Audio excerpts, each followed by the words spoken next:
Adrian Autry got a little spicy in his final post-game press conference.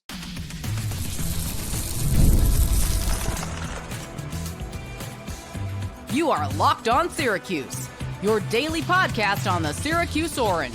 Part of the Locked On Podcast Network, your team every day.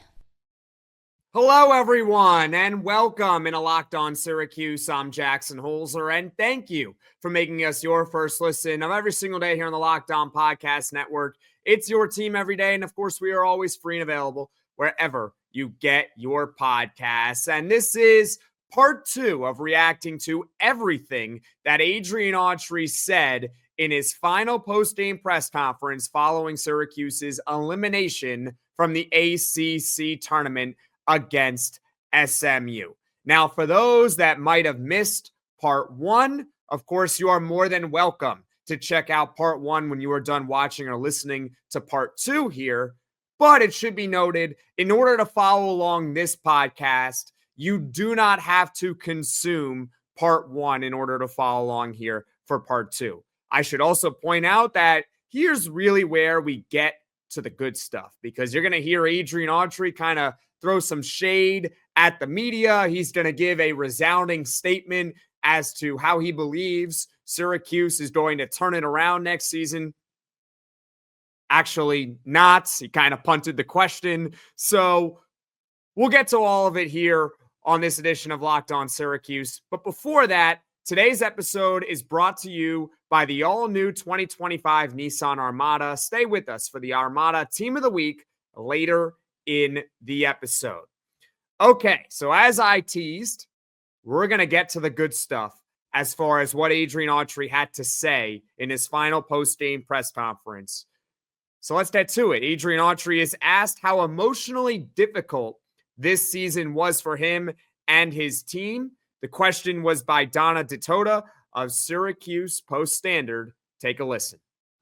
I can't answer that question because, obviously disappointment. I think when any coach is disappointed, but like you said, an alum and played there, coached here and did a lot of things. It was a little disappointing, to be honest with you, going through some tough times. I just think, I'll learn a lot from that. I have learned a lot from that. I'll just leave it at that. It was disappointing, to be honest with you. And not to say that you got to be happy, whatever, but I just think it was, as an alum, you're disappointed in yourself that you can't get your, team to play well, as a coach and all that stuff. But, the way the team was covered was a little disappointing. And that obviously is struggling, but I thought a little bit, some of it was a little bit too much. All right, so we got a lot to unpack here with that answer, okay? So, first off, Adrian Autry starts by answering that question really well, all right? He says he's disappointed, he's an alum of the school, and of course he wishes that he could get his team to play better. In fact, while he's answering that question, I thought to myself while chopping up all the sound bites here, when he says about halfway through his answer, quote, "I'll leave it at that," Adrian Autry should have just left it at that. He should have just stopped talking. And to be honest with you, if he just stops talking right there, we're probably not really talking much about that answer. Obviously, it's emotionally difficult for everyone involved with Syracuse basketball, more so, of course, on the players and coaches, because that's their job and their livelihood, of course, right? So that was good. And then you get to the second half of his answer, and Adrian Autry, he learns from his predecessor, Jim Boeheim. As many of you guys and girls might be aware of this, Jim Boeheim, when he was the head coach of Syracuse basketball, he loved to throw shade at the media. The irony, of course, with Jim Boeheim is he's in the media now. And I remember specifically when Jim Boeheim, he attacked a student reporter. It wasn't myself, but I was a student at the time at Syracuse, for asking a question about Benny Williams not being in the building following a loss. The context behind it, Benny Williams, I think it was in his second year at Syracuse. and he just wasn't in the building. And Syracuse, I believe, lost a game to Virginia. And so the reporter asked Jim Boeheim, hey, what's the deal with Benny Williams? Because obviously we all wanted to know what was going on with him. And Jim Boeheim said, really? Like, that's the question you're going to ask me? And then he called the reporter for saying he had a bad attitude or something like that. So Boeheim was very intimidating in his post-game press conferences. Adrian Autry, on the other hand, he's not really that intimidating, and I'm not saying that's a bad thing or a good thing, but he's definitely different than Jim Boeheim. He's more receptive towards the media, which I would actually say that's a good thing. You should probably be pretty receptive towards the media, and that's what honestly makes the response surprising, because he doesn't really throw a lot of shade at the media, unlike Boeheim. Autry's different in that regard, but he didn't like how the media covered him. Well, first off, not that it really matters much. I mean, what media outlet is he talking about here? I mean, Q Sports Talk, those guys mostly wanted Adrian Autry back. You got CNY Central. Is he mad that they ran a poll for fans asking if they wanted him back? Is he mad at myself because I've been critical of Adrian Autry all year? Is he mad at Orange Fizz? Is he mad at WAER? It really doesn't matter.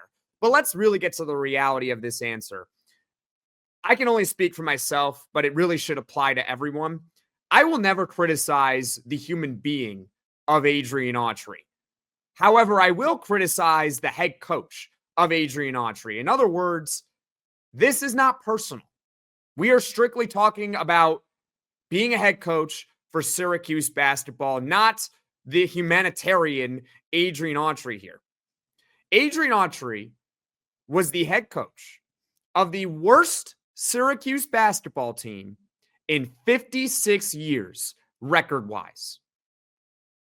That's not hyperbole. That's not opinion. That is an objective fact that the last time this team was this bad record-wise was in 1969. Also a fact, Adrian Autry hasn't sniffed the NCAA tournament in his 2 years as a head coach. I understand that in 2024, they won 20 games, but they weren't even on the bubble to make the tournament. They were kind of on the bubble. Then they had that final regular season game at Clemson. They got obliterated in that game, which effectively took them off the bubble. And then we knew that they kind of had to go on a deep run in the ACC tournament. They didn't. They got knocked out right away by NC State. Lo and behold, NC State ends up going all the way to the Final Four. So this is now 2 years in a row with Adrian Autry where we're not even watching Selection Sunday expecting Syracuse to even have a chance of making the tournament. Also, we can talk about the players. The players are not just kids anymore. And for those that are listening, I've had air quotes around just kids because here's the deal. First of all, they're young adults. Okay, they're 18 or older. And second of all, they're getting paid now. These are semi-professional athletes now. They're not just under scholarship, getting a free education. Oh no, my friends. It's a different era nowadays. And Adrian Autry has also said in the past, specifically a quote about how he's from the hood and he's heard and seen a lot worse than the criticism that he was receiving throughout the year. So overall, I was just really surprised by him saying that he was disappointed in how the team was covered. Disappointed in how the team was covered. My goodness. I mean, this has got to be a realization to Adrian Autry and everyone at Syracuse. The team will always be criticized no matter what. Jim Boeheim got criticism. Jim freaking Boeheim, okay? He won a national championship with Syracuse in 2003, led them to multiple national title games, and many Final Fours as well. Jim Boeheim, one of the greatest college basketball coaches ever, got criticized. John Calipari was run out of Kentucky. He won a national title with them in 2012. How do you think Coach K was treated? Same year, 2012, 2-seed Duke loses to 15-seed Lehigh in the first round of the NCAA tournament. You think people were happy with Coach K in that moment? We can keep going with this. I mean, John Shire, he has Duke as a 1 seed for the NCAA tournament, which is going to start in a few days. What if Duke loses early? You think that Duke is going to be thrilled with John Shire? Oh, but they won the ACC. Yeah, they don't care. It's about winning the national championship over at Duke. So the lesson here is this. I understand that it was emotionally taxing on everyone, and you obviously want positive coverage. But as long as it's not personal, and we're talking about facts, which is that this is the worst Syracuse basketball team record-wise in 56 years, you're going to get criticized. And your job is in the public eye, so no matter what, you're going to get criticized. That's just how it is. Now, coming up, we'll talk more about Adrian Autry's final press conference. So stick with me here on Locked On Syracuse. The Armada Team of the Week is brought to you by our friends at Nissan and the all-new 2025 Nissan Armada. Each week, our Locked On college basketball experts are picking one team that stands apart, from top-seeded stars to the unexpected upsets. These guys showcase the strength and sheer power needed to push their team forward. This week's Armada and clear-cut team of the week is the Florida Gators. The Gators, led by Walter Clayton, 17 points a game, just dominated the SEC tournament, winning each game by at least 9 points. Not only did Florida grab the 4th 1 seed, but they are the nation's most efficient offense. When it comes to the Nissan Armada, they say go forth and conquer, and that's exactly what the Florida Gators have done here. It's clear that our team of the week is out here ready to conquer the road ahead with confidence, just like you can in the all-new Nissan Armada or any of Nissan's outstanding vehicles. Take the Nissan Armada, Rogue, or Pathfinder and go find your next big adventure. Shop NissanUSA.com. Life moves fast, especially when you have a family. One day you're watching your kids take their first steps, and before you know it, they're off to college. That's why securing their future is so important. Fabric by Gerber Life makes it simple to get term life insurance that fits your family's needs. With Fabric, you can apply for term life insurance online right from your couch. You could be covered in under 10 minutes, and in many cases, no health exam is required. You can get $1 million in coverage for less than $1 a day, so protecting your loved ones doesn't have to break the bank. Join the thousands of parents who trust Fabric to help protect their families. Apply today in just minutes at meetfabric.com/lockedoncollege. That's meetfabric.com/lockedoncollege. Policies issued by Western Southern Life Assurance Company, not available in certain states. Prices subject to underwriting and health questions.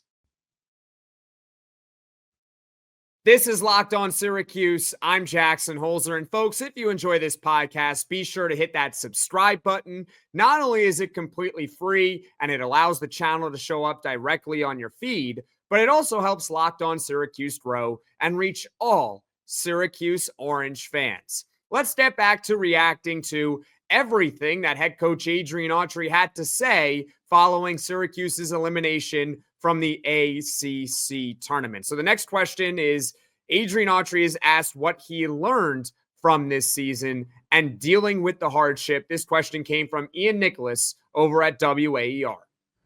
It's a really good question. I'm not sure if I can really answer that right now. As of right now, I'm sure I'll be able to answer that question in depth, because that's a layered question, and it's a lot of things that I could say and a lot of things that I know that I've learned, but to be able to kind of talk about it right now is, I wouldn't be able to give you a really good answer.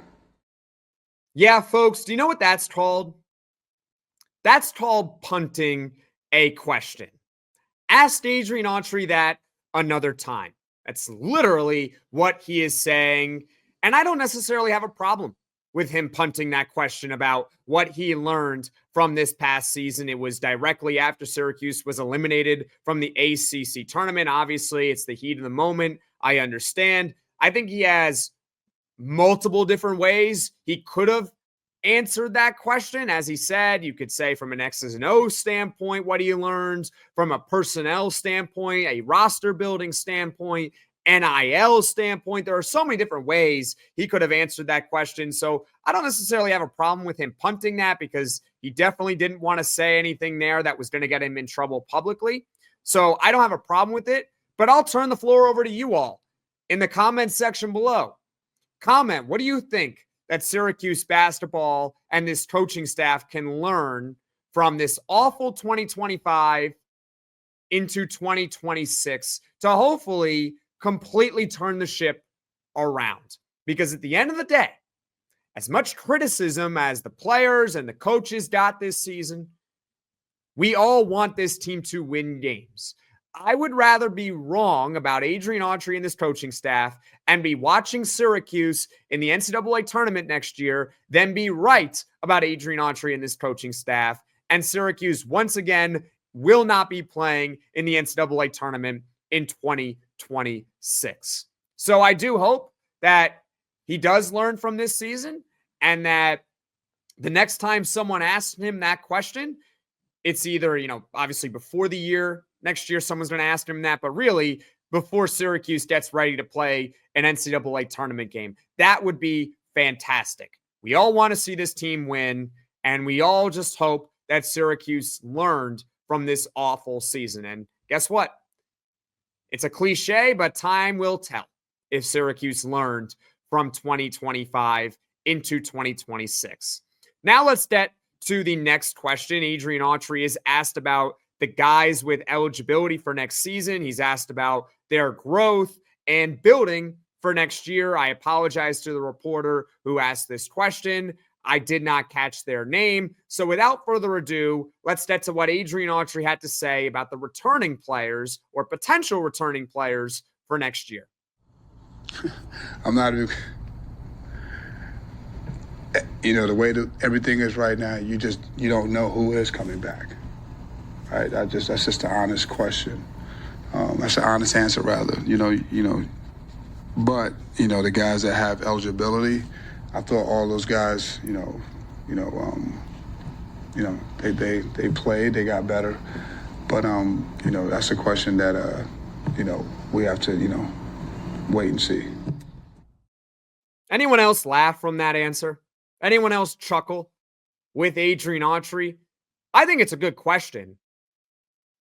But I think that's Adrian Autry's way of saying, yeah, don't expect a lot of the guys with eligibility to come back next season. And the beauty of this is we're going to find out in the next few days who's staying and who's leaving. Or the next few weeks. The portal is going to open up very, very soon. I believe on the 22nd is when it becomes open. The guys with eligibility next year are J.J. Starling, Chris Bell, Kyle Cuff, Chance Westry, Donnie Freeman, Elijah Moore, and Peter Mastorovich. We already kind of have clarity on one of those guys, and that's Kyle Cuff. He already indicated publicly that he plans to come back to Syracuse next year, but that does not guarantee that Kyle Cuff will come back to Syracuse next year. And let me tell you why. Remember Malik Brown? The same guy that plays for Duke. Duke, a 1 seed in the NCAA tournament, among the favorites to win the national championship. That Malik Brown, who plays for that team. Well, obviously, he was with Syracuse last year, one of Syracuse's best players, one of the best defenders in the conference last year and this year. Well, after Syracuse was eliminated from the ACC tournament a year ago to NC State, Malik Brown said publicly that he also planned to return to Syracuse for the following season. And people will cite, well, it's because Donnie Freeman was coming. Well, Donnie Freeman was already committed. And yet still Malik Brown was planning to come back. We didn't necessarily know why he decided to enter the transfer portal ultimately and kind of change his mind there until Duke came to Syracuse this season. So Malik Brown made his return to the Dome. The Daily Orange wrote a nice piece about Malik Brown, and I'll summarize it for you. Malik Brown entered the transfer portal because his friends from the team all left. And so he said, hey, why not try to see what's out there, see maybe what I'm worth? And ultimately, he decided to enter the transfer portal and go to Duke. So even though Kyle Cuff says that he plans to come back, I'm not necessarily going to sit here and say, yep, 100% it's a done deal. Kyle Cuff is coming back to Syracuse. By the way, Kyle Cuff is not good enough to play for Duke like Malik Brown was, but that's neither here nor there. As far as the other returning players, I think Peter Mastorovich is the safest bet of them all to return. Chris Bell is probably the safest bet of them all to leave in the transfer portal. Anyone's guess on J.J. Starling, Chance Westry, Donnie Freeman, and Elijah Choppa Moore. Now, we know from Mike McAllister over at 24/7 Sports, he was on Q Sports Talk the other day, we know that who Syracuse is prioritizing. They are going to try to keep Donnie Freeman and J.J. Starling. I don't know to the extent, but we do know that for the coaching staff, those are the two guys with the highest priority. They are trying to keep those guys as far as everyone else. Will they tell them to kick rocks? Will they tell them you can come back? I don't know, but we do know that Donnie Freeman and JJ Starling are being prioritized from this coaching staff, as they should. Those are the only two guys I really want back of all the returning players. We talked about this for the last couple of months, that JJ Starling and Donnie Freeman, yeah, you want those guys back, and everyone else, I mean, some people will say they want Elijah Choppa more, or they want this player, that player, but pretty much everyone can agree on Starling and Freeman. Those have to be the priorities for Syracuse this offseason as far as retention. Okay?